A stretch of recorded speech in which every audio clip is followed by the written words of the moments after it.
Ayamatsu if. RE0, life in another world erring from zero. What pervades his mind is the violent heat at his stomach. GHHGG, hot! With his face suffering the hard surface of the floor, Subaru knows that he has fallen prone. But his limbs won't get him to his feet and lie motionless. It's as if he's no longer himself, as if his body has been stolen from him. And still, the inferno burns Subaru persistently. So nothing about the situation is fallacious. Hot, hot, hot, hot. He opens his mouth, and instead of a shriek out flows rivulets of blood. In pain and in anguish, almost drowning in his own blood as he is subjected to the pinnacle of agony. What on earth did he do? He pleads escapist pleas as means to flee from the suffering, the whiny complaint repeating through his head.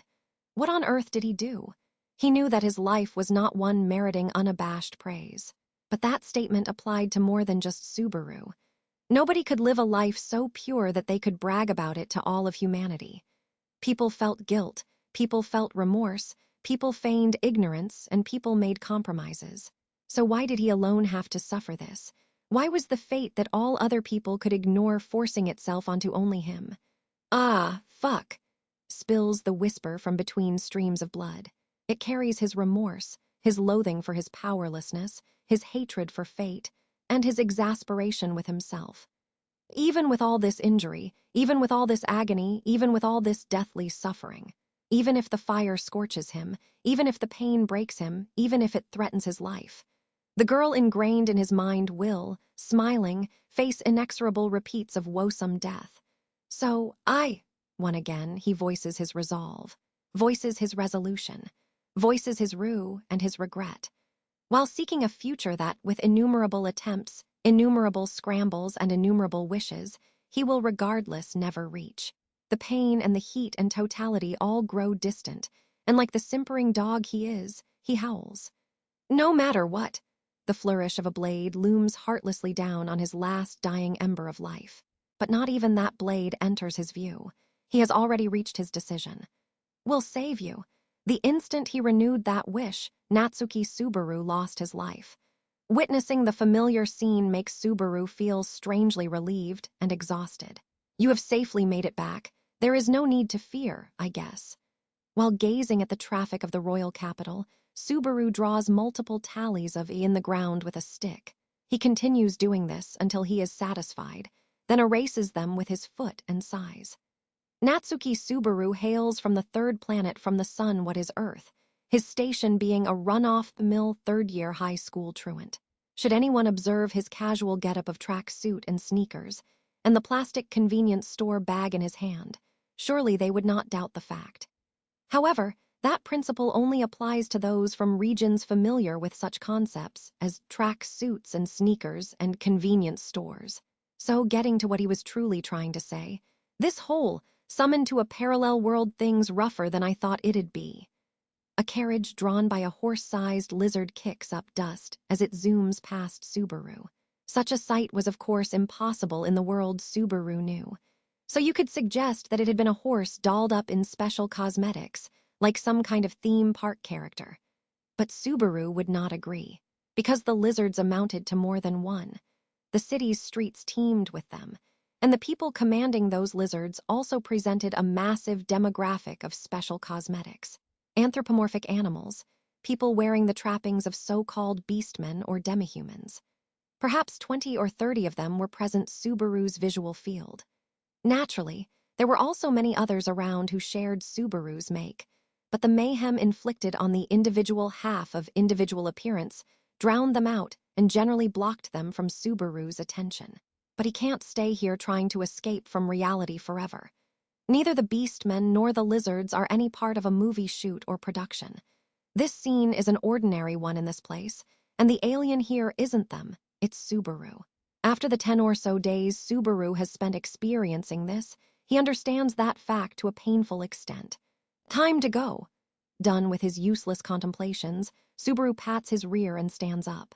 He keeps the stick in his right hand as he meanders down to the street, not the main street where he'll disappear into the crowd, but into the back streets. Unlike the bustling main street, the back street is unpopulated as it rests crammed between tall buildings.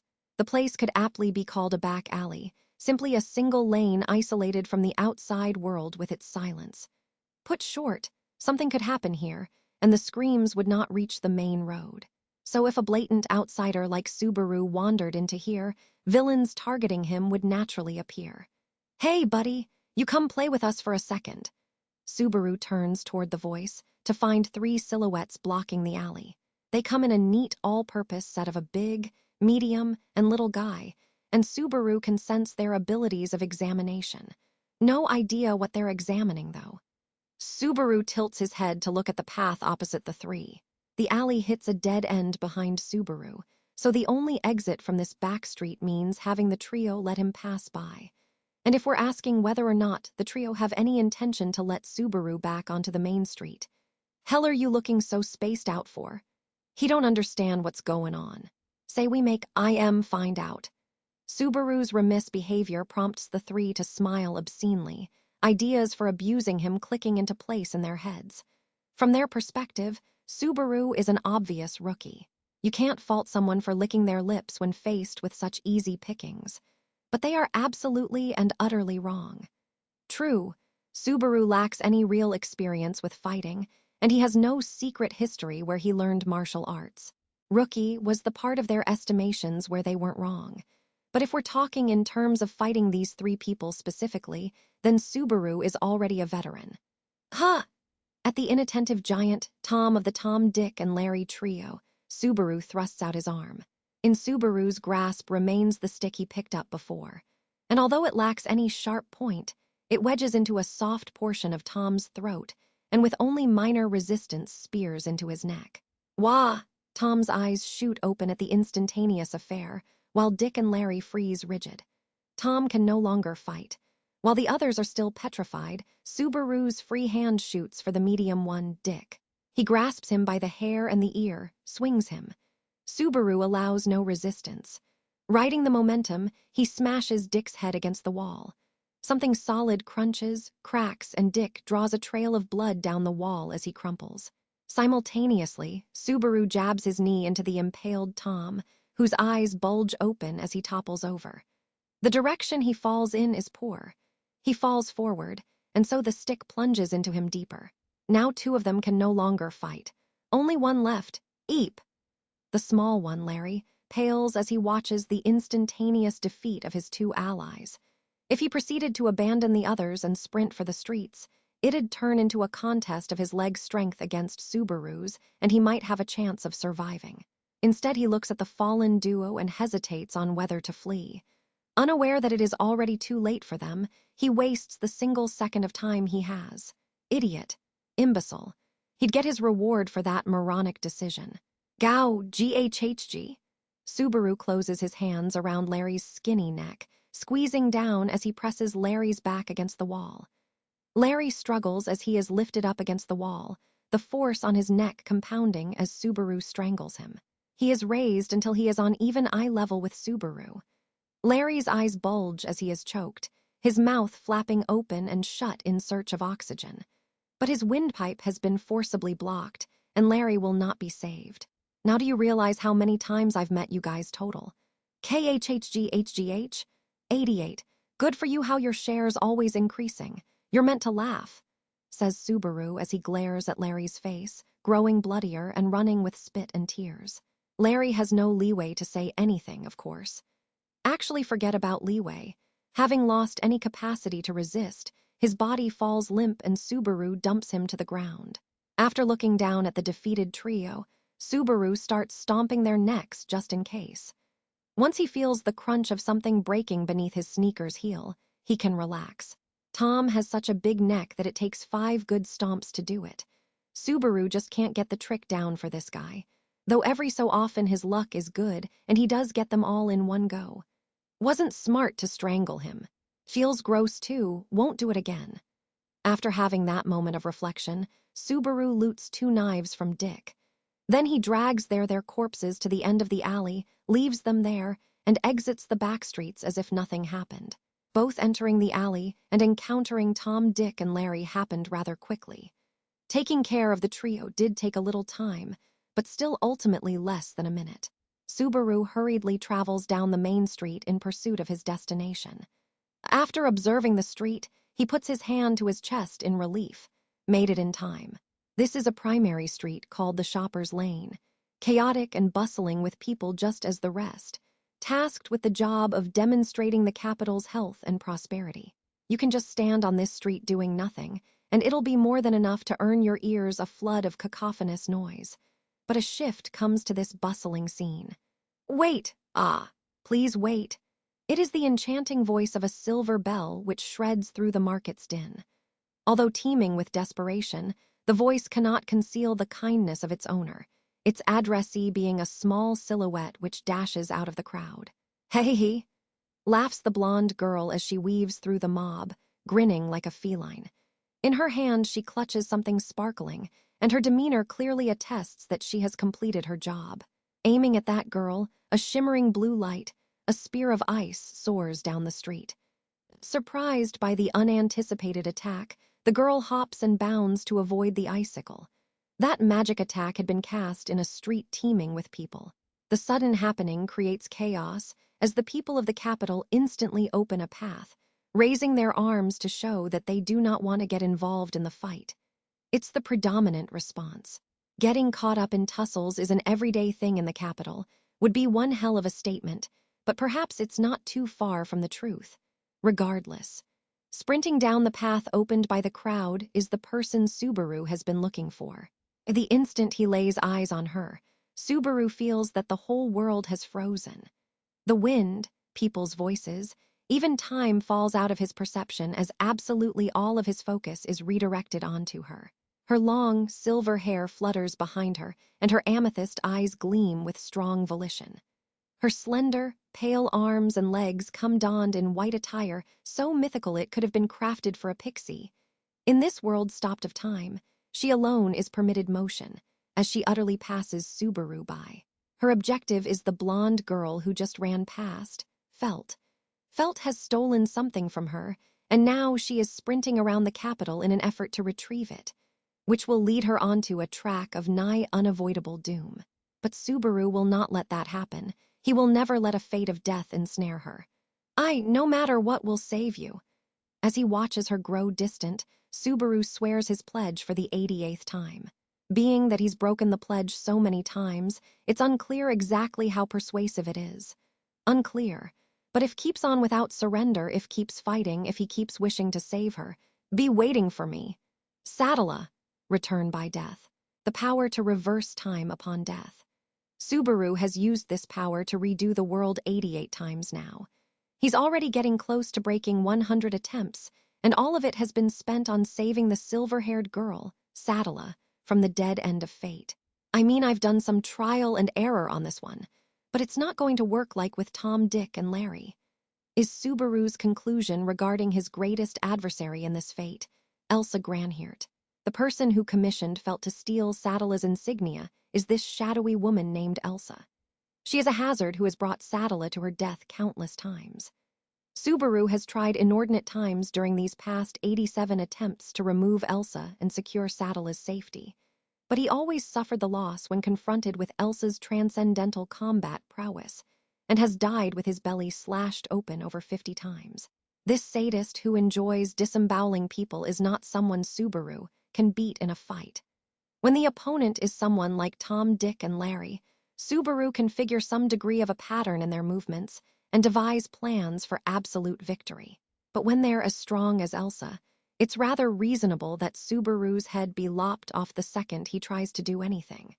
And although it's not his head, he truly has been instantaneously disemboweled many times. Subaru cannot fight her and win. Neither can Felt or Rome or Saddle.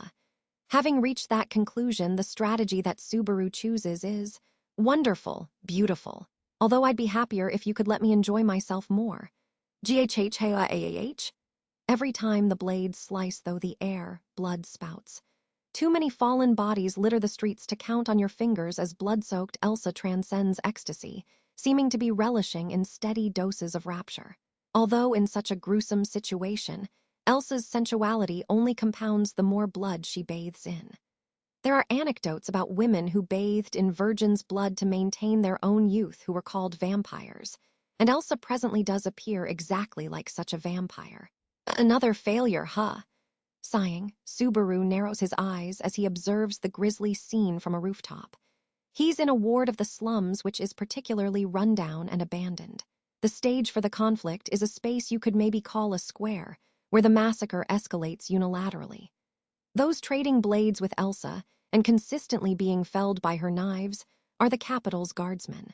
Information from a virtuous citizenperson led them to detect the dangerous Elsa Granhirt, and following their attempts to arrest her, their lives lay scattered and slaughtered.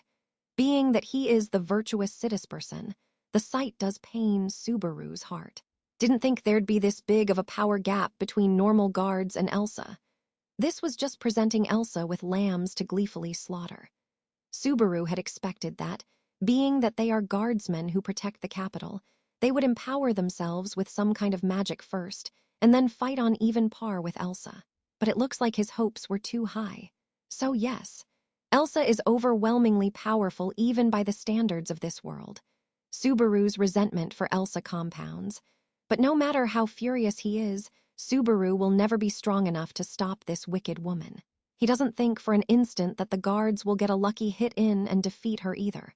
Pointless to just keep watching. He does feel bad for the sacrificed guards, but Subaru will be ending this experiment here. He has no intention to hold back, but if Subaru ultimately fails and loses his life, those who died here will resurrect in the reset world. For now, Subaru will swallow his tears and let the sacrifices stay dead. Next time, he won't expect the slightest thing from them, so they can go back to preserving the capital's harmony without worries. Having reached that conclusion, Subaru moves to start leaving the scene, when, oh my, freezing still with her kukri raised high, Elsa licks her bloody lips. The crazed delight and bloodlust overflowing from her proves best that Elsa, having grown bored of slaughtering the guardsmen, has found new prey. The identity of this hapless victim is, go no further.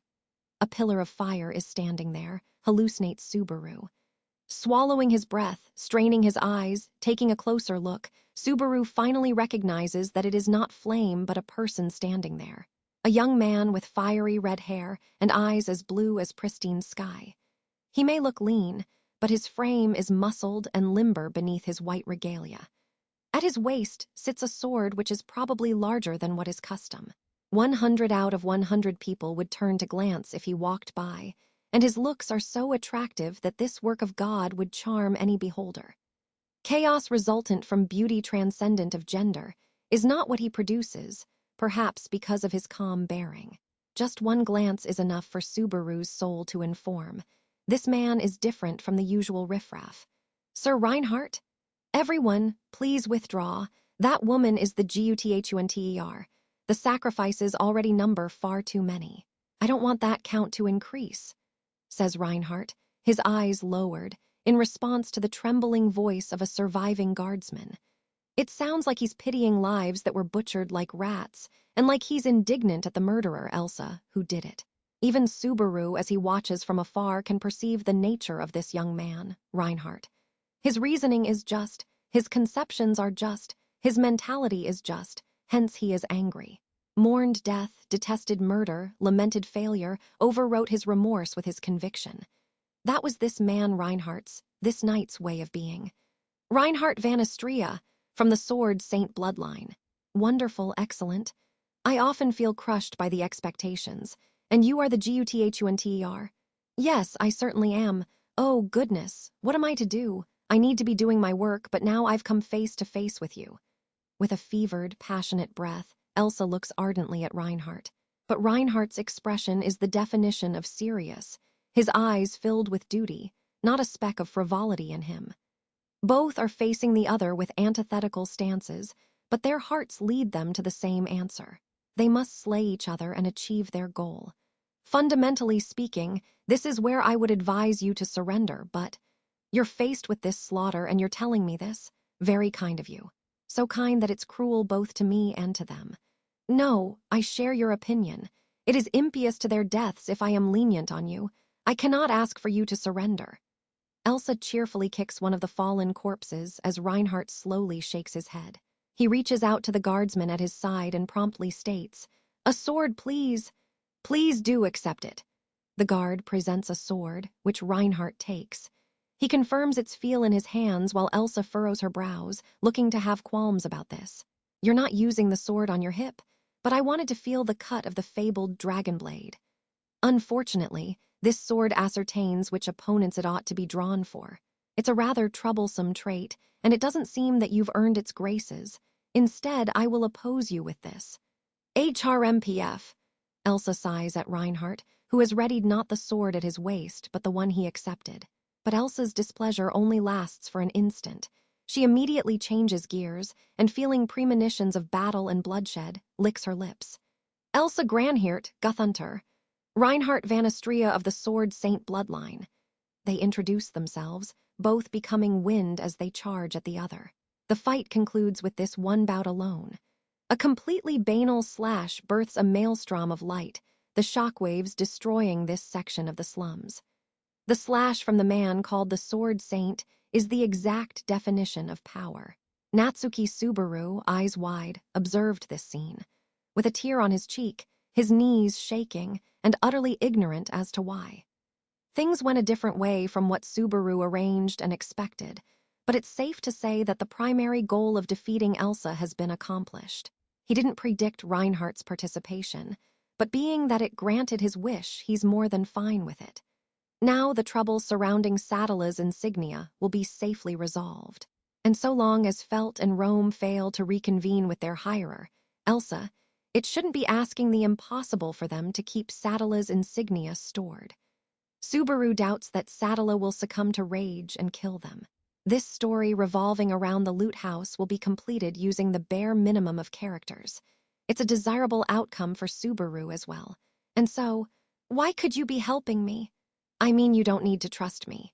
If you're fine with being surrounded by guards and losing all possible chance of revenge, just kill me and run away. Spits Subaru as he leans against a wall, speaking to a crouching Elsa. She is covered in blood, her black outfit torn in places and her white skin exposed.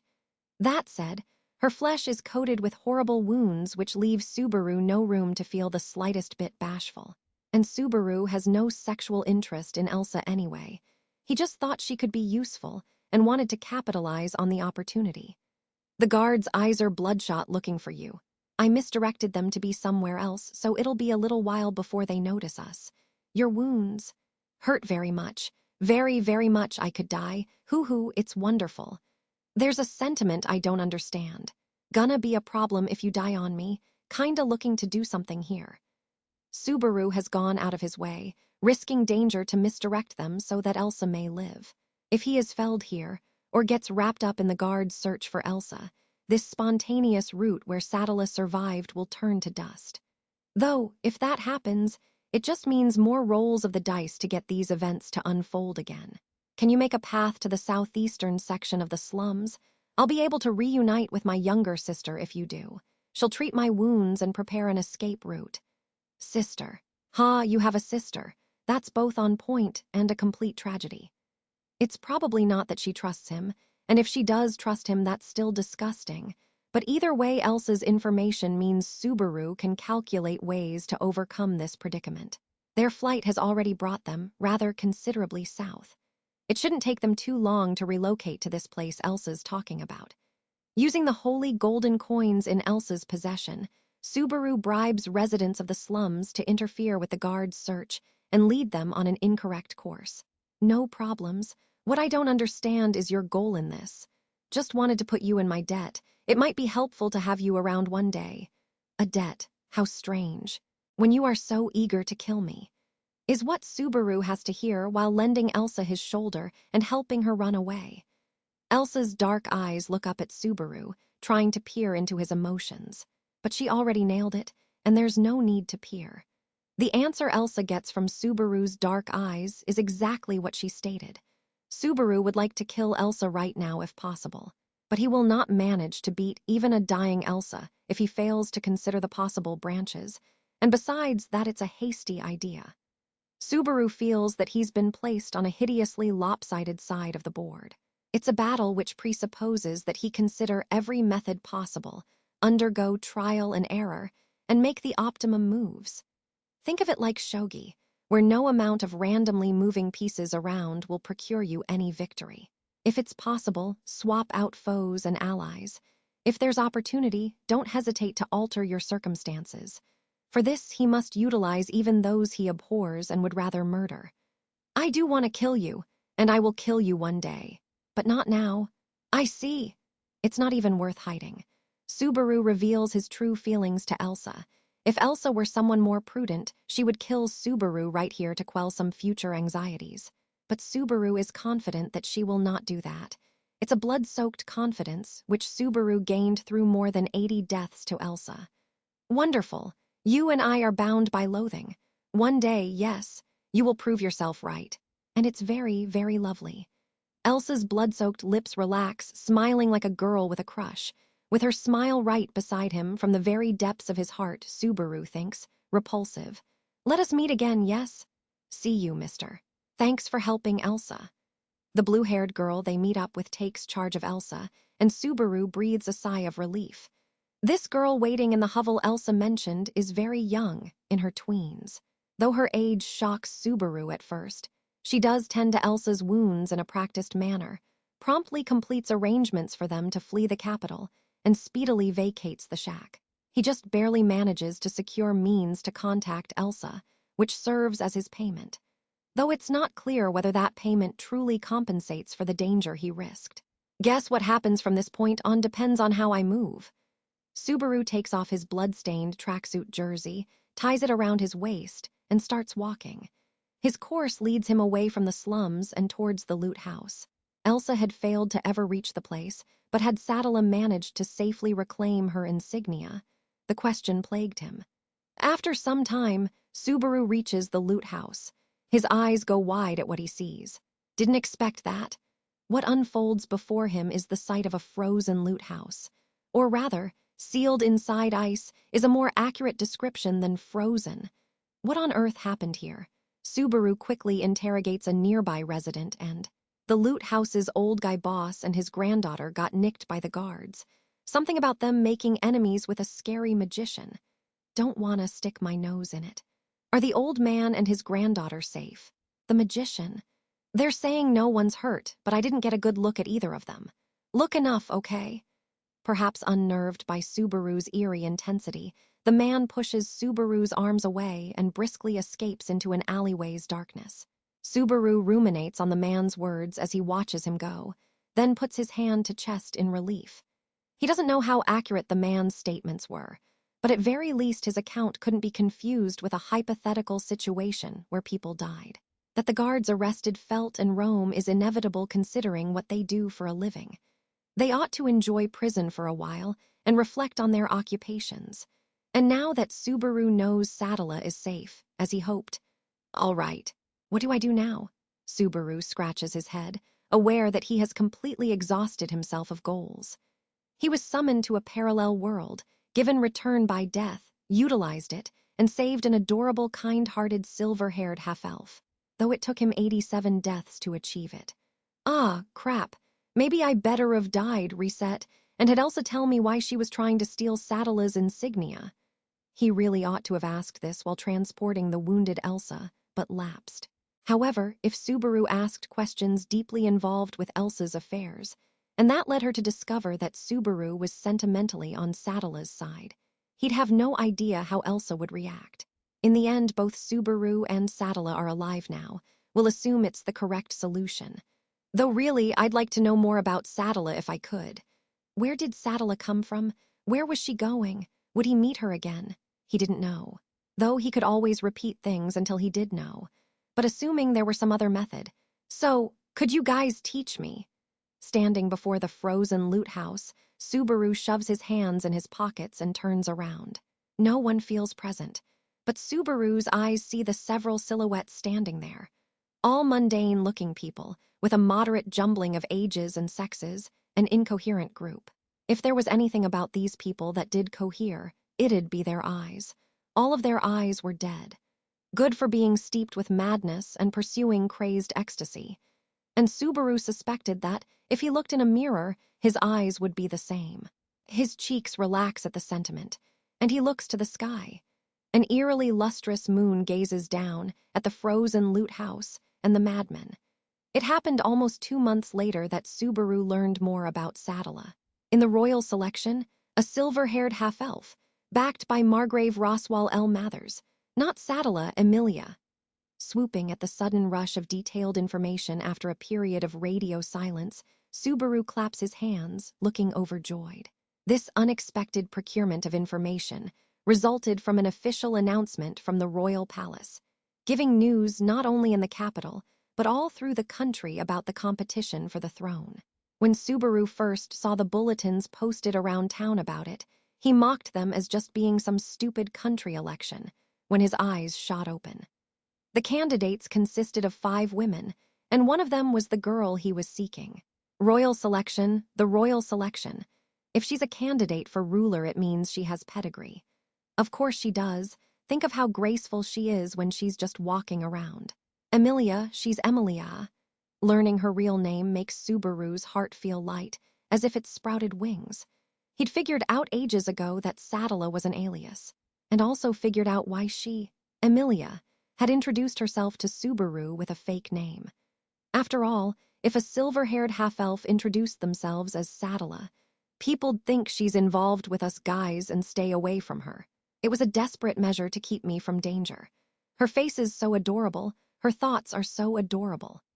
While speaking sadly about being a half-elf and looking scared of being rejected, she showed consideration for others and utilized her lineage in an attempt to distance them from harm.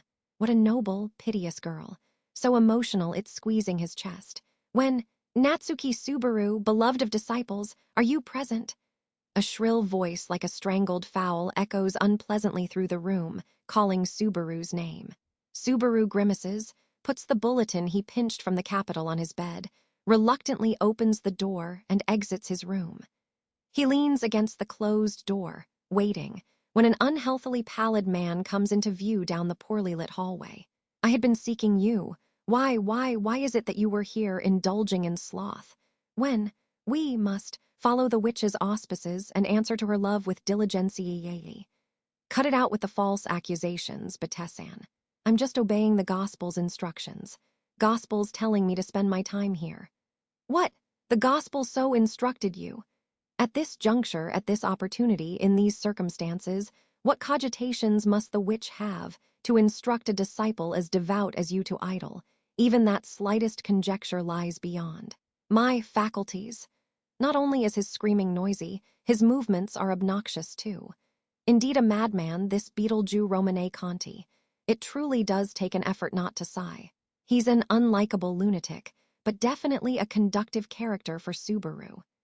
After all, everyone in the group of Subaru's affiliation is a selfish portrait of egotism, and it's questionable whether the normal disciples have any sense of self-consciousness. Subaru's arbitrary speculation is that the normal disciples' dull emotions might be due to something operating on their consciousness, so their affiliations won't leak while they're doing everyday things. But who cares about supposition? The important thing is what Beetlejuice, in a position of authority very different from the normal disciples, is trying to achieve with this visit. Subaru has been part of this group for 2 months now, and life's been generally all right. Though, while the living's all right, movement and mental health-wise it's a nightmare. Having frequent interactions with madmen and religious crazies is, being that Subaru's humanity cannot depart the realm of the commonplace, entirely agony. His dwelling is a cave hidden in the mountains. It's a surprisingly livable spot, and hospitable enough that Subaru can fashion a section as being his room. But stuff like how it's far from civilization, and has hard floors and cold walls is something that Generation Z Subaru has to endure. But that said, he isn't a good enough actor to succeed in hiding his connections to this group. As a compromise, he's living here, being productive by learning and stockpiling information about this world. So you have some business with my hermit self. Are you not aware of the foolish event being conducted in this country? Stuff happening in this country'd be, you mean the royal selection? Indeed, the selection. However, the problem does not lie there. The selection itself offers no importance. It is the one participating, that being the silver-haired half-witch. So that he can lecture the ignorant Subaru, Beetlejuice presents the official notice for the selection, the exact same thing Subaru has decorated the room with, and jabs his finger at it. Naturally, on that flyer is the face of a girl so cute that Subaru's staring has burned holes into it. Beetlejuice's bony finger, quite expectedly, points at her. Witness, this visage, this stock, twin blasphemies against the witch. This being is not one we may overlook. The time of the trial is upon us. Trial. Exactly. Screeching, Beetlejuice slaps the flyer flat against the cave wall before slamming his fist into Amelia's personal description, sending blood flying everywhere. This self-harming madman, intoxicated on pain and blood, has desecrated Amelia's paper image. If it coheres, take her. If not, forsake her. Should she be verified as a suitable vessel for the witch, we shall accept her into our fold. The trial must commence. And you're asking for my help? Yes, correct. I have contacted others, but doubt those non-believers will respond. Wrath alone may present possibility, however she is presently distant from this nation. Thusly, we alone shall depart. With duty in his heart and a torrent of tears streaming down his face, Beetlejuice shoves his bloody fist into his mouth, sucks his wounds. The corners of his mouth tear as his teeth bite down on his hand, wounding his skin and flesh in a gruesome and repellent display. But Subaru instructs himself to withstand the sight with ironclad will and dons a cool facade. Mind if I come along, then? I don't exactly know the details, though, Cardinal. So you are kindly accompanying. How so very, so very, so very, so very, very, very, joyous. That's getting way too enthused when I'm just saying I'm going with. The wry smile Subaru gives is legitimate. After nodding so many times his head could practically fall off, Beetlejuice snaps his legs back into proper posture and whips around, his back to Subaru. We depart immediately. I have already given my fingers instructions a long journey here. We will reunify with them and travel to Mather's domain. Then we shall follow the Gospel's lead. Roger, and also, what's the trial? A sound question. It is a test to ascertain suitability of the witch's vessel. Namely, a trial to determine whether the receptacle possesses the strength, the quality, and moreover the qualifications to host the witch's soul. Subaru replies to the unhelpful explanation with a knowing nod. He knows none of the specifics, but compared to his time spent in agony not knowing anything about Sadala equals Amelia, it's inestimably preferable. And it sounds like this means he'll get to be involved with Amelia again, though it also involves, now, we depart, we test. Should the vessel be suitable, then upon us now is the witch's advent, a chance after these many centuries that we may fill all of our seats. If the witch Sadala descends here, does the vessel. Martyred. However, that is venerable. So venerable that I would take the role were it possible. Were my person capable of befitting Sadala's spirit, I would endure all iterations of inestimable suffering for my desire to see her again. So she gets erased. Does she now? Mumbles Subaru as he follows behind Beetlejuice, who has begun walking. It doesn't reach cackling Beetlejuice's ears, secluded in his own world as he is, that faint and quiet murmur. Oh, does she now? Neither does the madman notice Natsuki Subaru's dark smile. He thrusts the sword into their skinny body, twists. The feedback coming from the point of the sword informs him that he has just severed something vital. And with a thin rasp of breath, don't think you're gonna believe me when I say this, but WHY? I thought you were one of the better ones out of a group of unlikable people, Betessan. His eyes are wide in shock as they look down despairingly at Subaru's. Surprise remains with him as he slowly topples backward, Subaru unsheathing the sword from his chest. The momentum makes Subaru stumble backward. He breathes deeply. At Subaru's feet lies Beetlejuice Romani-Conti in pool of blood. Beetlejuice, dying, his heart destroyed at Subaru's personal doing. It was a real effort setting this whole situation up. For how crazy you act, you're just a little too meticulous. Seriously, I got stuck so many times. What are you saying? I'm talking about all the trial and error it took for me to get here. I mean, this goes for planning out my strategy too, but getting my trump card and stuff was seriously dicey. You have no idea how relieved I am. Beetle, do crawls, forcing strength into his powerless limbs. But he lacks the strength to get to his feet, merely creeping backwards, as if retreating from death. Subaru doesn't have to do anything. Beetle, who doesn't have long to live. I couldn't see unseen hand at first, was panicked about what the heck was going on. Dealing with your fingers was posing a bunch of trouble too. Right now, I really feel like I accomplished something. GHH, aw! The blood flowing from Beetleju is the last dregs of his life. It shows no signs of stopping as it instead compounds in intensity. Subaru watching him bleed out while he reveals everything, mastermind style. The black, invisible, unseen hand. Beetlejuice's confidence and reserve stock of bodies, the fingers. And the ability to migrate to those bodies, his life-extending possession.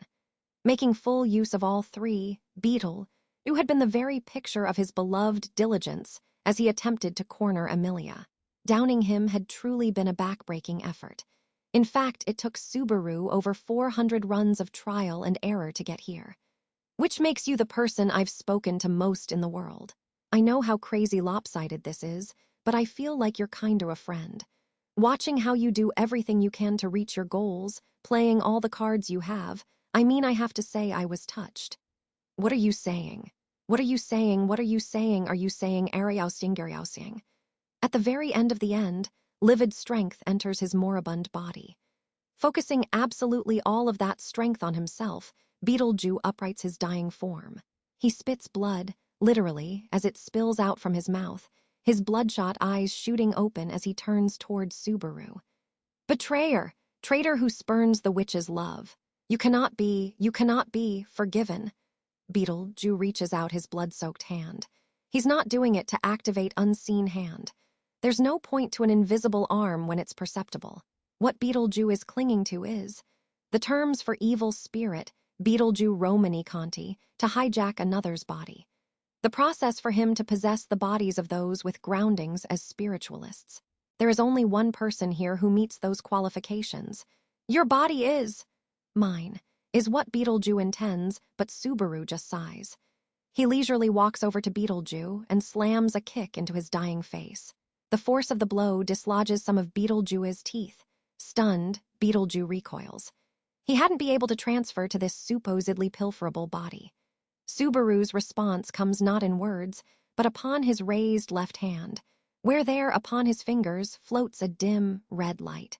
It's an entity called a minor spirit, which has entered a contract with Natsuki Subaru, who has groundings as a spiritualist, a cute tool for lighting dim pathways. Evil spirit Beetle, you can only possess the bodies of spiritualists who lack contracts. Who could guess how many deaths it took Subaru before he figured that one out? It's been the longest 3 days of my life. Though from your perspective, we didn't know each other very long at all. Natsukisubru. You targeted Amelia. Regret it. Beetleju spits a shriek of enmity when Subaru kicks him in the chest and swings the sword down on his face. The blade plunges into Beetleju's skull, demolishing his brain and his life. The grating death wail comes to a pause. Subaru leans his weight onto the sword in Beetleju, sighing. In reality, very short, but by Subaru's perception incredibly long, the battle with Beetleju is over. Feelings of both accomplishment and despondency flood into him. HMM. Looks like you're already done too. After a period of silence, a voice addresses Subaru. He turns around to find a massive silhouette skulking through the shrub and bush, belonging to a black-pelted beast with a lion's head and 4 horrible limbs approaching him. Naturally, the one addressing him is not the beast. It's the girl mounted on its back, giving Subaru a flirty glance. Yeah, I'm all done. Thanks, Mei Li. No worries, you're paying us and you looked after Elsa. But are you sure about this? I thought they were your pals. Have to wonder. If he hadn't tried to kill me at the end, then maybe you could have called us friends with an age gap, but he tried to kill me so. Unfortunately disqualified from friends, I guess. While using his sleeve to wipe away blood that rebounded on him, Subaru shrugs at the girl, Mei Li. She puts her finger to her chin. HRMMM. I'm not trying to kill you, so does that mean we're friends? Following the logic, it does. You and me are friends, Mei Li. Ah, yay. Now when you count Petra-chan and the others too, I have lots of friends. Clasping her hands together, Mei Li happily rocks her shoulders as she sits atop the beast. Her childish attitude makes Subaru raise his brow, and her statement about having friends astonishes him. Huh, I'm surprised. It's one hell of a thing to say this, but you actually have friends. I do. I killed them all, though, says Mei Li, smiling slightly and not looking guilty in the least. Killed them. So they were probably people she was involved with through work. He had been thinking that Mei Li had some childlike aspects to her, but yeah, her morals are twisted. Well, she's Elsa's sister, so what do you expect? Either way, it was a serious help that you filled in where I couldn't. If you weren't here, I never would have managed to kill all the fingers by myself. Don't worry about it, but did you really need to go out of your way hire us? You could have asked someone more proper, like the knights. Wouldn't be able to realize part of my goal if I did that. Goal? Mei Li tilts her head as she attempts to probe Subaru's thoughts. But Subaru gives no further explanation, just crafts a smile and, rest of this talk's for the adults. Children such as yourself would not need to hear of it, Mei Li. Ah, geez, you're treating me like a kid. I don't care about you anymore, mister. I'm done. I don't care, says Mei Li angrily, for the beast to growl as if set off by her anger. She's fixing her pet on him. After all the effort he went through to finally kill Beetlejuice, he'd really rather not have this attempt end in failure. Laboring to repair Mei Li's mood, Subaru toils his best as her bootlicker. A few days after the royal selection began, a rather large change came to the territories of Lugnica. The biggest change was that the front-running candidate for ruler, Duchess Crush Karsten, dropped out of the running, although the only one who understood the whole truth of the situation was Subaru, because all traces of this so-called crush have been erased from the world, eliminated alongside the fact of her having ever existed, revised by the world as having never been there at all, which means that the royal selection had now always been for people, that the memories of Duchess Karsten's supporters have been twisted, and they became allies of other squads. Man, the white whale's fog's terrifying, just going off erasing records of people. It's a mystery why it's ineffective on just Subaru. But being that Subaru doesn't feel any particular sensation himself, it's just a pain with how weird inconsistencies keep popping up when he's having conversations with people. He wishes he could just forget about this stupid Crush Karsten. Someone who died because they fought an enemy they couldn't hope of rivaling would never get opportunity to come back. The only person in the world who could get that opportunity is Natsuki Subaru. And so the defeated do nothing but act as reminders. Don't do the idiotic things they did. But a change other the one irrelevant to everyone except Subaru also occurred, which is royal selection candidate, Emilia, who subjugated perennial tormentor of the world, the witch cult's cardinal of sloth. The kingdom is alive with the news, and apparently even foreign nations know about the achievement. Even Subaru is surprised at what effective propaganda it is. A victory dovetailing from 400 years of death, claimed by Natsuki Subaru, which he transferred in entirety to the shady clown man supporting Emilia. The question of how the Margrave would respond to negotiations to give Emilia the achievements was honestly a bet on par with subjugating Beetlejuice. But he was so cool with it was gross. Margrave Roswell L. Mathers received Subaru's proposal, easily consented to it, and immediately announced that the Beetlejuice subjugation was Emilia's achievement. Although feeling something fishy about him, Subaru has no qualms about Roswell's actions. This world disparages Emilia for stupid bullshit reasons. And still Roswell announced himself as her supporter, became her patron, and promoted her participation in the selection. Perhaps it was simply whimsy, or more likely he was hoping to benefit should the 1-in-a-million chance occur that Emilia takes the throne. The way he swooped in with spit trailing everywhere in response to Subaru's beetle, the report made good proof of that. No issues. Do whatever you want, Mr. Margrave. So long as you're on Emilia's side, I'll dump myself on your side too. Just as you expect, the ruler will be Emilia. Subaru will do everything he can with his death-defying power to achieve that. But if it happens that Roswell has some foul desires or unbecoming thoughts about Emilia, Then, all it means is another gravestone erected for Amelia's sake. If he's going to keep operating in the shadows, unknown to Amelia, then he has no choice but to entrust the more public activities to Roswell. In exchange, Subaru will bring every single possible plan into fruition from behind closed doors. And for that purpose, went out of the way to salvage you. Gonna be getting your help, Blue. In the back of the cave sits a metal-barred prison. Chained inside that cold space is someone wearing dirty clothes. Cat ears sprout from the head of this dainty, night-uniformed girl. Ishman, apparently. While Subaru was running around putting things in order after Beetlejuice's death and the White Whale's rampage, he found these spoils and took the tool home. But as of present, Subaru has had very few chances to behold the healing talents of the fabled Blue. Hell, he's not even healing his own injuries, just staring at the prison floor and weeping without end. Someone, tell me, why am I? Where's His Highness? What was I for? There was somebody. There had to be somebody. Everything's strange if there wasn't. But, man, I'm stuck. Gonna take some time for this one. Subaru scratches his head as he withdraws from his chest pocket a note. It is the notice which informed about the start of the royal selection, which Subaru has been keeping zealously and unfailingly on his person. The notice no longer looks like what Subaru's familiar with. There are supposed to be 5 candidates listed, but now there's 4, and the descriptors have diminished. Change owing to the abolishment of Crush Carson's existence had affected the notice. But Subaru remembers. He may have been utterly ignoring her, but he has reread this thing more than countless times. Crush Carson's knight is named Felix Argyle, which should be the same as this healer here, Blue. My guess was that when someone's erased by the whale's fog, your memories compensate by changing in a way that doesn't feel awry, but just look at this. Someone tell me. His Highness, and someone else. When they're so huge that you can't compensate for the missing memories, guess this is what happens to you. When the missing person is such a massive part of someone's character, of course they'll collapse when that person disappears from the world. Which is why Blue has wound up mumbling over and over like a broken doll. Unfortunately, not even Subaru knows how to mend Blue's broken mind. Subaru never interacted with the one who safeguarded Blue's heart, and even supposing that he does go back in time, it's not certain where he'd return to. And so Subaru does not know what story had been spun between them. But still, I did find a nice pawn here. Everything's fine. I'll fill your heart's fractures in for sure. Someone, please, tell me, why am I? Blue shows absolutely no reaction to Subaru.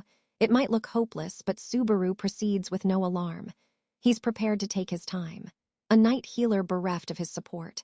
You don't get pawns as easily manipulated as this very often. And so, Subaru earnestly, wholeheartedly, this time, I'll definitely figure out how to keep you from killing yourself. I'm ready to die any number of times challenging you, he asserts. All entrances to the mansion are boarded. The doors are nailed shut from inside, and planks of wood cover all windows.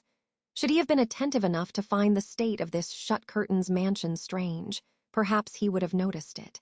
Though naturally, Subaru arranged these operations with confidence that he wouldn't. A raging inferno swallows the whole of the mansion, steadily burning it to cinders. The flame which started this fire knows no pause, blazing furiouser and furiouser as it consumes the whole of the mansion, screaming frenzied demands that everything return to dust. The furniture and ornamentations of the inflamed manor aren't the only things getting charred. The many women who have spent a long time in agony in this mansion, too, lose their lives in the embrace of flame and smoke, their forms disintegrating into soot, indistinguishable as having ever been a person. A gruesome deed. Anyone would think so of this barbarity, but this was in fact what the burning women desired. Is what you could claim, but who would believe you? Fuck this inanity. Tongues of flame compound in intensity, buffeted on further by the wind. Through this blazing mansion echoes the sound of a man cursing. His voice is so strained it's pathetic as he yells inside this burning, collapsing building. He screeches in utter frenzy, the situation beyond his belief, unaware of what the hell has happened. Number 99, number 114. Even number 123 would suffice. Where are you? Where'd you run off to? Who do you think I am? Leaving me behind while you go off and expire. What kind of irresponsible, selfish women are you? His voice breaks as he screams like a child throwing a tantrum, this white-haired young man. White clothes garb his form, his banal face grisly like a demon's as he raves. He makes for a very strange sight inside this disastrous mansion fire. A sane person would be doing everything they could to escape the blaze. But the man shows no indication of doing that at all. In fact, it's like he hasn't considered for an instant that he would die, operating off some kind of dogma that transcends mortality. He's insane, or rather not. No, it's incorrect to deny that he's mad, but in truth, he is soundly confident. This fire cannot kill him, he believes. And so the man's screaming and cursing has absolutely nothing to do with fear for his own life. It's due to the inestimable rage he has towards his wives, who probably committed the arson. All of these accursed people, taking my limited assets and disparaging. I'd appreciate it if you could close your unpleasant mouth. Nah, the frenzied man's face eats a kick from the foot which comes crashing in through a blazing wall. Dizzied by the unforeseen angle of the strike, and moreover by the unforeseen attack, the man flies easily down the hallway. Even burning wall turns brittle, unable to withstand the collision with him as it shatters. He tumbles to stop spread out on the floor and stares up at the burning ceiling in dumbfounded shock. What is? This fire is the parting letter from your many wives. Spoken plainly, it seems that this is the end to these terror-born fetters of love. The voice that replies to the astonished man is the same one he heard when he got kicked. The man jerks himself upright, crawls through the broken wall, for a woman garbed in black to come entering the burning room. Her smile is resplendent, and her long black braid is characteristic. But what speaks most of her identity is, held in her right hand, her kukri. Burglar! Who do you think I am? Your tomfoolery is what you'll regret, prattles the man as he swings up his arms in an attempt to attack the woman. But a light impact and the sight of his arms, severed at the elbows and flying through the air, foils him. He looks down, observes that his arms are missing. Impossible. What on earth is happening? Immortal, invincible. I forget which it was, but I know the trick to how it works. Now all you are is a very unpleasant insect of a person. A strumpet like you. Forgetting about his missing arms, the man attempts to swear at the woman, but she doesn't let him say a word of it. She swings up her leg, sweeping in between his legs as he sits on the floor and proceeding to kick him in the crotch. The blow is strong enough to shunt him into the air as the woman flourishes her blade of death. She now severs his arms at the shoulders and butchers round cuts of meat out of his legs from his feet up to his thighs. His toes, his ankles, his shins, knees, thighs, all subject to slashes, blood abounding as the man's body swiftly turns into something atrocious. It's incredible that you're still trying to speak in that condition. The woman plunges her foot into the man's torso, now a considerable smaller target, which blasts him through the supposedly boarded window and outside the burning mansion. Alongside shards of broken window glass does he fall, incapable of catching himself with his missing limbs, to the earth. It's fortunate that he only fell from the second floor, which lets him escape fatal wounds from the fall, though his lack of limbs and overwhelming blood loss is already plenty fatal. As if I could stand this abject idiocy. I am the most perfected being in the world. Wanting of little, conscious of adequacy, humble and without avarice, that's how I live my life. And so, why do I, of all people, have to face heckling from human failures of your? When you insult people like that on the regular, of course you're gonna get hit with the divorce papers, Regulus-san. Ha! Even turning around on his side is an arduous task for this man, when the sight of someone new cuts into his vision. A boy with dark hair and dark eyes who dons a dark robe, Natsuki Subaru. It's pitiful how little the man has grasped the situation. Subaru sighs at him. I never would have thought everyone collaborates so well to pull it off, Regulus-san. Why are you here? No, then you devised this? Could anyone else? The man, Regulus, finally catches up with what's happening as Subaru shrugs, mouth twisted into a grin. Belittled, Regulus's eyes house fury. Curse you, bastard scum. Do you comprehend what it is you have done? Took my wives, my beloved wives, and in my presence burned them dead along with my mansion. Do you comprehend the immorality and wickedness of your deeds? Wife-murdering Pratt? Man that angles so unexpected I'm too stunned to speak. Just saying, your wives offered their own lives for the anti-heart strategy. I am possible. Subaru picks his ear, looking astonished as he informs Regulus of this. Regulus falls speechless. It's this thing where Regulus finds it so utterly unexpected that Subaru finds incomprehensible. Regulus kept many women so dubbed wives in his mansion, extolling the greatness of a married life, where he threatened to violently murder them if they ever disobeyed him. If that was all it was, then it'd just look like a horrendously malicious kind of harem, but the cardinal's repulsiveness doesn't end there. The scoundrel entrusted his own heart to his wives, rendering his own body stopped in time, immortal and invincible. The only way to kill the cardinal of greed Regulus Corneas is to return his heart to him. This means killing all of his targets for housing his heart, his wives, and robbing it of anywhere to hide. Even Subaru agonized over calling the decision. But it was Regulus's imprisoned wives, no, the imprisoned women who resolved the conflict for him. They were content with dying so long as it got them payback on you. Man, even I haven't really heard of verbal abuse bad enough to drive people to do that. Who would possibly believe that nonsense? I loved my wives, and so they ought to love me back. Yes. You don't think it's strange otherwise? And still, why have those damn women inflicted such suffering on me that would indispose them as wives? You're being serious. That's the terrifying thing about you guys, mutters Subaru, looking irked as he averts his gaze from Regulus. What his gaze lands on instead is the black silhouette which leaps from the burning mansion and lands in the garden. Elsa. She brushes the soot off herself before noticing Subaru's look. Goodness, you were worried about me? Rest easy. I wasn't injured anywhere at all. I'm not worrying about you. Anyway, the heck's up with this. I didn't tell you to do this tasteless crap to him. Subaru's lips twist into a frown as he points at the limbless Regulus. Regulus had limbs the last time Subaru happened to see him, so it's definitely Elsa who did this. She shrugs. It felt like he'd be obnoxious if he had them, and wouldn't you want to convey what they said? Yeah, you're right. Surprisingly, looks like Elsa can be considerate to people. It is wrong to let Regulus die without communicating to him how the sacrificed women resolved themselves as they caught him in this trap. And now that they've communicated that, Gigaoah, Elsa stabs her kukri into Regulus's chest, using it to slowly raise his light body aloft. It's like he's some kind of food on a stick, blood streaming from him as he unremittingly thirsts for life. Instantaneous.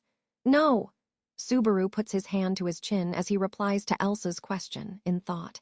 He might not be Elsa, but Subaru does have a heart which feels sympathy and indignation just as anyone's would. And that heart is demanding that he repay the women who yearned, crying for death. And so, Subaru orders Elsa, throw him into a weaker part of the fire. We'll watch him burn. Very well understood. Elsa nods to Subaru's cruel instructions, not looking conflicted in the least. She proceeds to throw the cursing Regulus onto a pile of smoldering wood scraps at the edge of the blazing mansion. His body burning, to be roasted in flames until death, the man's shriek echo through the night sky. Without their expressions changing in the slightest, Subaru and Elsa watch him die. An insect, for how their noise is calming, would be preferable to him. Once the long, long death wail comes to its end, Elsa gives her thoughts. And Subaru does agree. To Subaru, the shattering glass carries the sound of shattering trust. This is... I'm sorry, I'm so sorry, I didn't want to do this. I really, really didn't. His voice trembling in shock, the man presses his elbow to the countertop. But that fails to support him, and his upper body slips off the counter, toppling his chair over as he collapses on the shop's floor. Caught in the fall, the glass and bottle on the countertop drop, shattering against the floor and dirtying the man's white uniform with an alcoholic reek. His limbs fail to operate properly. His life slowly slips away. His lips fade to purple. His vision grows blurrier as he blinks and blinks and blinks, trying to drive away his impending demise. Subaru watches the man's frantic scramble for life from his seat at the table. The man's face is a refined one. His body is lithe, and both his bearing when he entered the store and use of speech while addressing his friend abounded in elegance. Indeed, the knightliest of knights. Can agree with you being called impeccable, Julius Euclius-san. You, cur. But if you were thinking more about your position, you would have best paid to be a little more mindful of others. You're the knight of a royal selection candidate who's sitting at peak popularity. You gotta factor in that it's not just your master, you're gonna be targeted too. Though, Subaru stands up, pontificating at Julius who is panting in agony and reaches out. His hand's course heads for the person in the chair beside the fallen Julius. Flax-brown cat ears and lovable features. Subaru gently draws their dainty shoulders closer to him, deigns to pat their head. By that alone, Blue's eyes relax in drunken ecstasy. F-hell is you. You know it took me some pretty good effort to capitalize on his grieving. Never thought I'd ever wind up putting in so much trouble for anyone's life except hers. Did pay off, though. What scheme are you? Has nothing to do with you anymore. Relax. My guess is if you're gone then your master won't suffer any damages and things'll go good for her. Dunno what'll happen if she rallies herself, though. Julius's yellow eyes race through a chaotic medley of confusion and rage, sorrow and turmoil, grief and suspicion. But not a single one of those breakneck emotions means anything.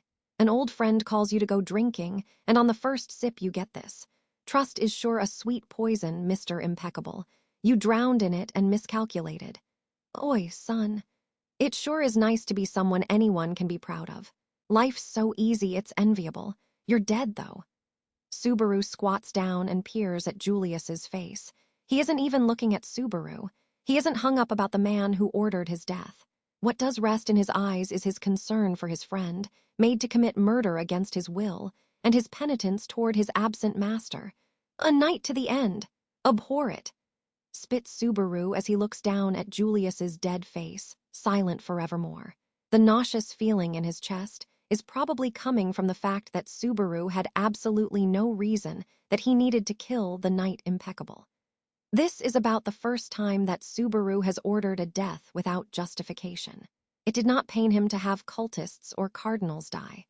But this time, the killing purely results from Subaru picking the easier one to torment.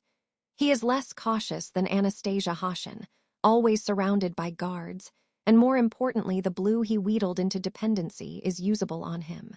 Did I do well, Subaru-sama? You did great. Sorry for forcing you into it.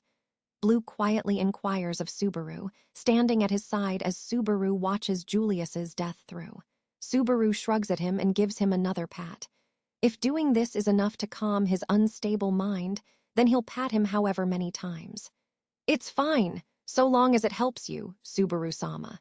After all, doing this was necessary for crafting the future that yourself and His Highness desired, right? Right. Yeah, it is. That's why we couldn't have your friend stay alive. Yes. Blue's face is dull of emotion, but still, his friend's death seems to fracture his mind as he clings to Subaru's sleeve, as if filling the void in his heart. The aroma of death hangs thick in the air. When, oh, are you occupied? The entrance to a place nobody should be entering opens, and a delicate-looking man enters the store. For a moment, Subaru does think about silencing the witness, but fortunately, there's no need to silence this man. He's an insider. You're sure on time. I am. Time is finite, and us merchants believe that time is money. Look at you still calling yourself a merchant, audacious. More of a death dealer. I truly have no reply to that. It is a thin, gray-haired man who scratches their head in response to Subaru. With his slick black suit and black tie, he could look like someone returning from a funeral, but a closer inspection reveals the unobfuscable scent of death upon him. His features are gentle, as are his eyes, but the way he casts his gaze around his surroundings reveals clear wariness of others and signals that he has survived slaughters. But most of all, Subaru likes his dreary eyes. Those were the eyes of someone who found no benefit in staying alive, had lost sight of all purpose for living, and nevertheless chose to keep being alive as an animate corpse. Eyes of a similar nature to Blue's. Your names. Don't think I ever caught it. I've never introduced myself, and neither do I intend to. Naturally, I have no inclination to ask for your name either, esteemed client. This way we can both relax. Well, you're right. Since it's not like we could ever be friends. Exactly. We'd become enemies the instant that something happens. And isn't what we see here the result of calling such people friends? Banters the man as he gazes at Julius's prone corpse and at Blue, who latches close to Subaru. Both acquiring the poison and the afterwards clean-up are things that Subaru arranged while collaborating with this man. Because currently, Subaru is walking some pretty dangerous tightropes. Tell Russell thanks for me. Counting on you again for it. I mean, you are his right hand. That man's right hand is at the end of his arm. What I am is a slave. He sure thinks in clean rationalizations, thinks Subaru fondly of the man's realistic reply, while also feeling some regret. If they could be friends, they'd surely be good ones. Subaru repeats his secret operations to whittle away at the candidates and at the cardinals getting in his way. A mysterious group, a hive of dangerous people, and more importantly, not a place where anyone interferes with each other too much. The witch cult has been a very convenient masquerade for Subaru. A masquerade that he'd eventually have to extinguish, yes. But utilizing them with that precondition in mind means he can throw them away with so little guilt it's refreshing. He felt not the slightest trace of camaraderie for even the cardinals. He constantly watched them for openings, meditated on ways to kill them, tested, and if the plan felt fruitful then he would set up the groundwork. Even if he failed, Subaru had the power to reset the world and try again. Even Subaru, with his situation, managed to form relations which could perhaps be called accomplices, even though he knows that not a single cultist should be trusted and that he shouldn't be getting more people in on it. But haven't we been working together all the way, ever since the start? It makes me happy when you let me help you out with all this fun stuff, mister. I don't particularly intend to support you unconditionally, but even now, you're thinking to kill me should you get the chance. For some reason, I truly find it pleasant.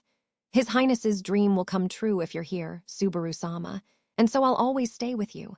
But, Subaru-sama, where did you and His Highness become?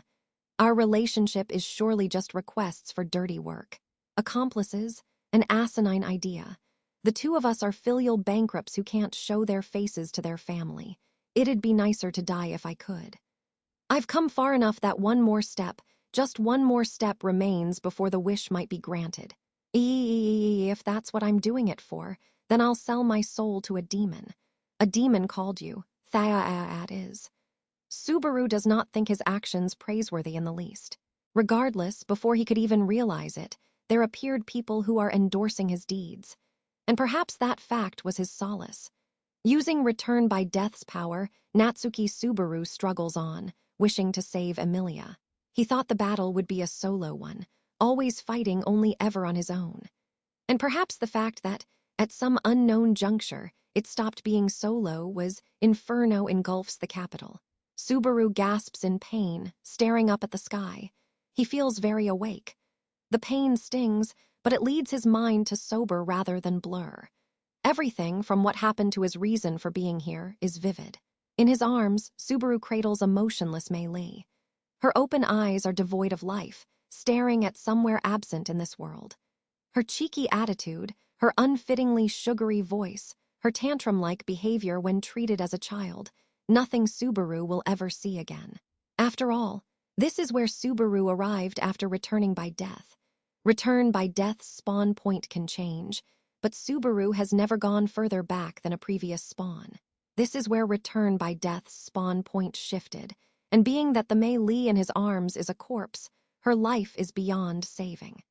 Aware that he is only comforting his own heart, Subaru gently shuts Mei Li's eyes.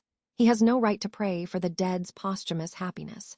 These hands of his are far too filthy with blood, and it's the same for Mei Li.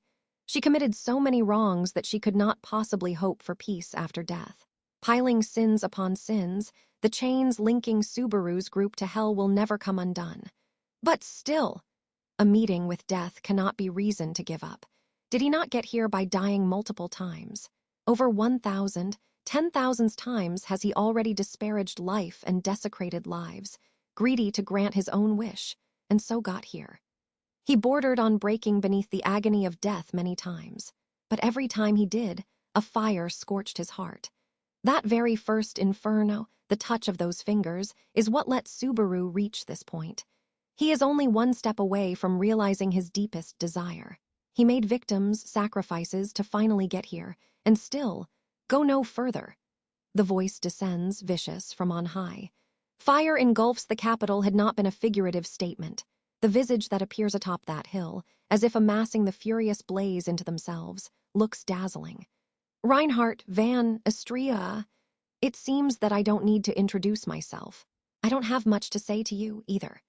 Reinhardt's blue eyes pierce the kneeling Subaru through. The gleam in his eyes differs from what Subaru saw long ago, fraught with emotion as they are. This man, who had remained calm when facing a butcherer, was, at Subaru, the emotion so intense as to be nigh indescribable, glaring with hatred. So you were capable of hating people after all, Sword Saint? It surprises me as well. I didn't think these feelings were in me. So you found a new you. Congratulations. Happy birthday, Reinhardt. Unfortunately, today is not the day of my birth, but it will be the day of your death. Subaru can prattle affected lines all he wants. A man of Reinhardt's caliber won't be put off. Hit with Reinhardt's own breed of death sentence, a smile arises on Subaru's face. Destroyed that unflappable face of his and drew out the emotions buried in there. Subaru knows that it's utterly pointless, but it's the only thing he can boast victory about. Don't make me laugh, Reinhardt, Sword Saint. Sword of the Kingdom, you're a knight who protects the kingdom of Lugnica. Did you protect any kingdom at all? How about telling me that? Subaru shouts, arms spread wide, spit flying. The two are facing each other outside the palace gates. Everything of the capital visible from this vantage point is engulfed in flame. Or no, it isn't just the capital. This inferno is raging over the entire territory of the kingdom of Lugnica. No matter how strong Reinhardt is or how superb a knight he is, what can he do on his own? He can do nothing. So is Subaru's conclusion. This is my gift to you, a trap I set to kill you. To kill me. How many times? Do you think I've tried to kill you? How many times, tens and hundreds and thousands of times, do you think I've faced you? Subaru's incomprehensible yelling leads Reinhardt's cheeks to stiffen in confusion. He wouldn't understand. Nobody except Subaru would ever understand. Subaru has already gone through every conceivable form of trial and error to kill Reinhardt. He studied Reinhardt van Istria, researched him extensively, tested every idea he could think of, fiddled with his plans, used every possible track he could imagine in attempts to kill Reinhardt. But no matter what methods Subaru used, Reinhardt bested it. As if Natsuki Subaru's hideously weak brain, as if his very presence, could not affect him in the slightest. Subaru sacrificed Elsa, sacrificed Mei Li, sacrificed Blue, sacrificed the man who perhaps could have been his friend, sacrificed the clown who proclaimed to be his co-conspirator, sacrificed the witch cult, sacrificed the cardinals, committed every conceivable crime and injustice and iniquity there is, and still couldn't kill Reinhardt. And so, having no means to sever Reinhardt's lifeline, Subaru decided, I'm killing who you are as a knight. I'm dropping your ostentatious name of Sword Saint to the earth, stomping my feet all over it, spewing spit and mucus on it. All of this only for that. Only for that. Yeah, I did, only for that. Only for that I used the lives of everyone there was, dropping you to the earth. Subaru sets Mei Li's body on the ground, jabs his finger at Reinhardt. Reinhardt cannot hide that he's shaken. Feels nice. You're a hero, Reinhardt. It's not possible for me to kill you, but I can kill a hero. This is how to kill you, Reinhardt. Subaru boasts, his voice unhinged at the silenced Reinhardt.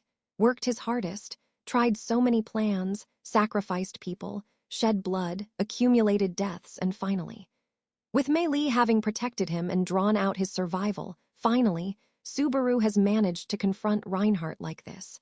After piling so many sacrifices, finally, he has managed to stand on the same stage as Reinhardt. Why? The hot breeze blows away Subaru's previous momentum. His voice when he speaks is frail. Why are you so strong? Why are you so strong that I had to let them die to match it? Trembling voice, laced with sobs. Hearing it makes Reinhardt's face stiffen. He surely has no idea what on earth Subaru is thinking. Of course he doesn't. Subaru doesn't even have any idea anymore. He doesn't know why he's crying. How long has it even been since he last shed tears? Surely. That day, when he was brought to this world, was the last. The tears from the day that brought Natsuki Subaru to this sight of flames were the last. I wish I'd been like you. I wish I'd been honest like you, been strong enough to save everyone like you. I think you're enviable. I think you're contemptible. You!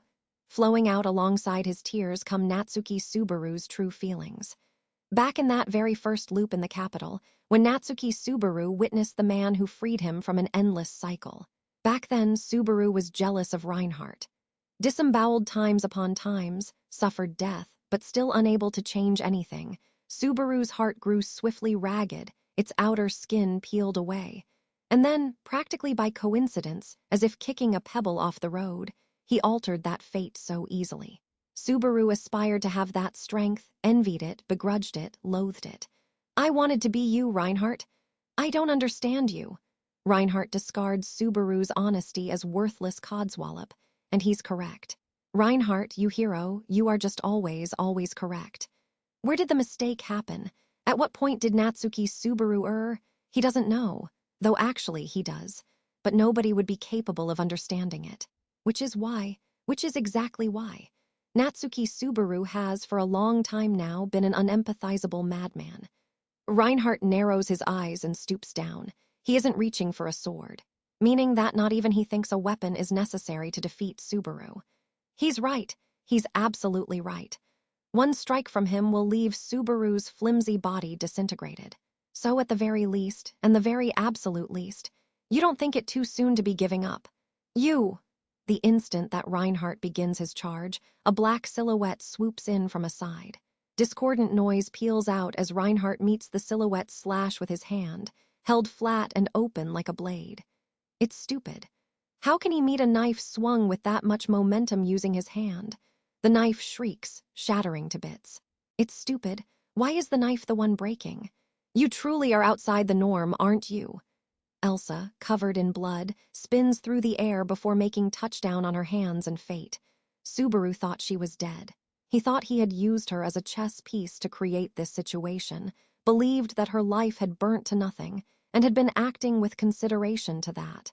And yet, apparently I didn't die, though in this situation, it feels that I've arrived to visit death again. Elsa! Then Mei Li is dead, her poor sister. Noticing Mei Li resting on the ground, Elsa mutters a shade sadly, but she switches her gears in the blink of an eye, turning to face Reinhardt properly. It seems you're my sister's enemy as well. Shall we dance? You've already lost your weapon. And do you understand who exactly you are protecting? Difficult subjects aren't my favorite. I do the things I want to do. This man behind me lets me do what I want to do. That makes him a prized customer. Licking her lips, Elsa gives a reply based in logic that only murderers would understand.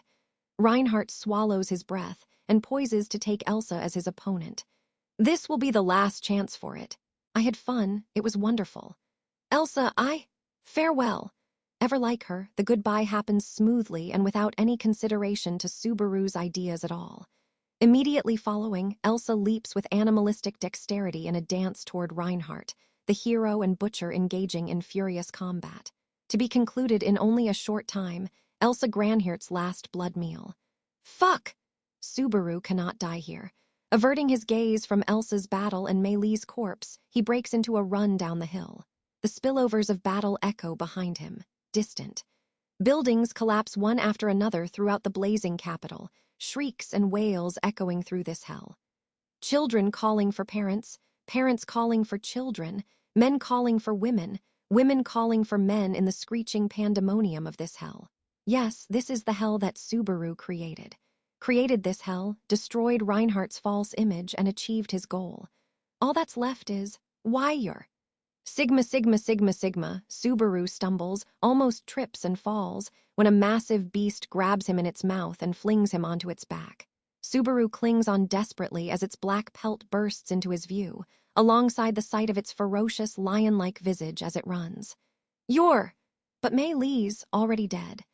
It is one of the witch beasts Mei Li controlled, carrying Subaru in this dash through the burning capital. Ferocious Giltilos sprints with Natsuki Subaru on his back. He no longer has a master and has no obligation to obey him, but still Giltalaw carries Natsuki Subaru wholeheartedly. Please find her. She has to be somewhere. Subaru prays, wishing for Giltalaw to pull off a miracle. What to call this feeling in his heart? Relief, resignation. Constricted by cryptic emotions, Natsuki Subaru's mind wavers between consciousness and unconsciousness. But what truly makes him hit his limit is what happens next. That's enough! The sharp ice projectile skewers sprinting Giltalaw in the side. Giltalaw shrieks, tripping over his own feet before crashing to the ground. Caught in the beast's fall, Subaru also bashes against the stone roadway. Gao! What was? His vision blurs in pain as he forces his eyes open, looking around to see what happened. He finds that Giltalaw has uprighted himself, countless icicles speared into his left side, as he faces off against a silhouette engulfed in dim light, just about to begin charging. Giltalaw raises his vicious paw, roaring. Perhaps this was his dignity as a witch beast, or his pride as the last animal which obeyed young Mei Li to the end. His strike is more than strong enough to shred a human being to bits, should it hit. However, before the blow can land, a single sharp icicle goes plummeting, to invade Giltalaw's open maw, spearing down his throat before again entering through his chest, piercing out his behind, transforming him into a witch beast on a stick. Immediately following the ruinous but non-lethal attack, the air echoes, crackling as white frost spreads across Giltalaw's whole body, transforming him into an ice sculpture. Having watched Giltalaw's demise, Subaru slowly stands up. He can't raise his left arm. Maybe he dislocated in the fall. He should be in intense enough pain that he breaks into tears, but his brain isn't feeling it. After all, if Subaru starts bawling now here, it will ruin everything. That's enough, villain. The two face each other, burning city townscape on either side of them, a frozen witch beast between them. Amethyst eyes blazing with duty and indignation meet dark eyes fraught with irrepressible joy. Silver hair of lunar hue, eyes of finest cut amethyst. Her celestial countenance electrifies Subaru's heart without end, and the silver chime of her voice sounds to him as a pixie's aria. What he has pursued, sought, craved, never stopped loved her visage is here. Emilia, you know me? Emilia's brows shoot up in surprise, seeing it makes Subaru laugh. Exactly in line with his envisionings, no. Exactly in line with his impression of her when they first met and ventured around the capital together. She doesn't have a single clue how much national attention is focused on her, being a royal selection candidate. It's not that she's lacking in self-awareness, it's that she has low self-esteem. Despite being known worldwide as the hero who took the witch cult's sloth, greed, gluttony, wrath, and lust, evils which tormented people for eras and exterminated them, and her track record would, on this day, in this instant, reach completion. Is something funny? No, I'm sorry, just how to say I'm happy.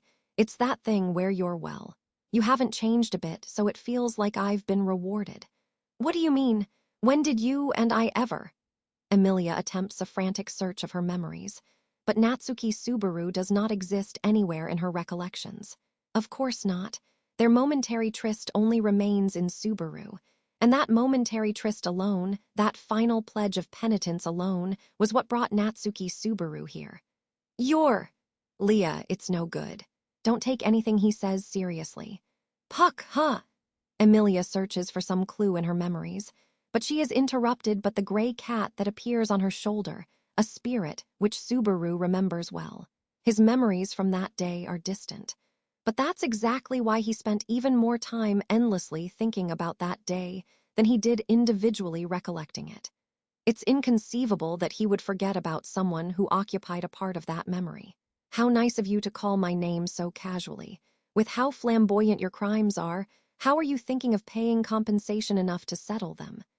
I'll be paying compensation. Exactly what you want. There's no way for me to escape anyway. That's rather sporting of you. Suspicious. Subaru unzips his tracksuit jersey and spreads his arms wide, displaying non-resistance. Tracksuit. Yes, the tracksuit. He has taken that tracksuit which, until this very day, he kept sealed and now is wearing it. He had it in his head that if he was going to have a reunion with Emilia, this'd be the best. all while yearning for the day he would wear this outfit and stand before her again. Everything I'm about to tell you is a crazy person rambling. Please don't remember it. Huh. I'm the one who set the capital on fire. And it's not just the capital. This fire's meant to burn down the whole country. No one could safeguard against it. That's the nation, and knights who protect this nation, mishandling the situation. Subaru's choppy speech confuses Emilia greatly. Puck looks lost on whether to stop Subaru's talk, but does abort his attack after seeing Emilia's situation. Grateful for that, Subaru continues. Reinhardt's prestige as sword saints fallen to earth. Since we don't know what started the covenant which is meant to be protecting the dragon's kingdom of Lugnica, the dragon's no rescue either. That's something I tested heaps of times, so it's definitely right. In the end, Reinhardt and the dragon are equal. Burning the country, you're burning the country to try and destroy this nation. No, wrong. I'm doing this to make you the ruler. It's the only single way how. A smile arises on Subaru's face, while Emilia's eyes shoot open, thoroughly shaken. There is no way that anything Subaru's saying could be making sense to her. Being that he's prefaced this as being rambling, he doesn't mind if it doesn't communicate properly.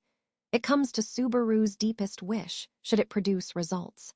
Flames of demise driving the nation to its destruction. The one to slay the culprit behind it won't be Reinhardt, won't be the dragon, it'll be you. None of the selection candidates left can achieve anything to top this. The hero who broke through 4 centuries of standstill and saved the world is you. That isn't... What on earth are you saying? Stop it, I don't understand. I don't understand anything you're saying. Emilia clutches her head, blocks her ears, trying to keep Subaru's words out. Tears well in her eyes, and as he sees one trail down her pale cheek, a sweet shock strikes Subaru's chest. Part of it is guilt for making her cry. Part of it is from seeing that his actions have shaken her heart and his consequent dark cheer. You don't have to understand. It's fine that you don't understand.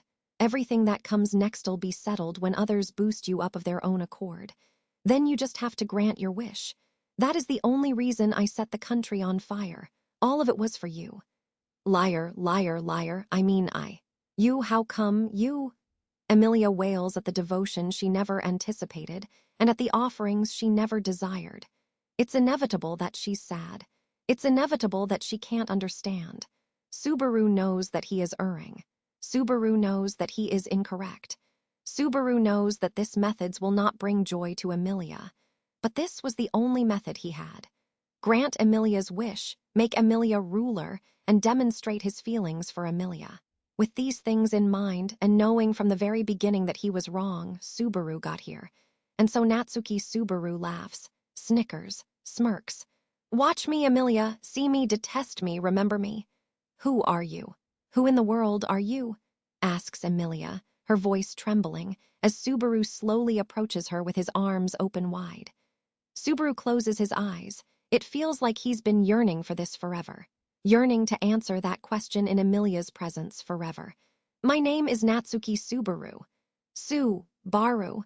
Just hearing that weak call of his name is enough for a flood of emotion to surge through him. Emotion so great that, by that alone, Subaru is completely satisfied with having come here. With those feelings in his heart, and praying that he'll finish this sentence without his voice shaking because of them. Which cult cardinal of sin, bishop of pride, Natsuki Subaru? Cardinal! Giving the greatest introduction he can, Subaru puts all his strength into his legs and kicks off the ground. Natsuki Subaru focuses all of his scattered strength into one point in his body for the final sprint of his life. Sacrificed many people, maltreated those who could perhaps be his accomplices, found solace in those he perhaps had bonds with, and now finally arriving at this darling girl. I'm the man who burned the world, rocked the country, killed the hero, and you will kill. Feeling the impact spear through his chest, Subaru smiles. He falls to his knees, unable to support himself before collapsing, tumbling down. He never reaches Emilia as his body gracelessly pitches across the stone. Why? Subaru closes his eyes, ready to accept the end, when something prompts him to raise his eyelids. Emilia is standing right at his side, looking down at him. One of the tears streaming from her eyes lands on Subaru's cheek, making him open his eyes. Why? Repeated, overlapping questions. What on earth could this why signify, wonders Subaru. Why did you do this? Why did it have to be like this? Why did you come here to die to me? There are definitely many whys in that question. And he would like to answer all of them, but Subaru only has the scarcest of time left. So he lets his final breath carry his answer. I love you, when death draws near. Old, familiar death. Every time that Subaru meets death, he is taken to a dark, lonely, unknown location. And it truly, truly is a lonely place, somewhere unbearable to be on your own. Every time that Subaru met death, he was sent out of this place, into that world of blood and anguish, tears and woe, and a very slight presence of love. But it's fine now. He's satisfied. Subaru gets the sense that someone in this dark world has whispered something to him. It is comforting, it is encouraging, it is confirmation, it is confession. But why? This isn't the lover that Subaru sought. His lover is somewhere else, somewhere where he isn't, with her dream coming true and efforts being rewarded. Subaru had sacrificed many people, and in the end himself, for that purpose. And so, it's fine. He doesn't need to be saved. Solace and savior is what he already got at the very beginning. Definitely calling his name with kindness, with mercy, with love. And so Subaru separates himself from the spiral of death while accepting that distant presence. While accepting them, he answers to that S words. Even if you reject me, I will never forget you.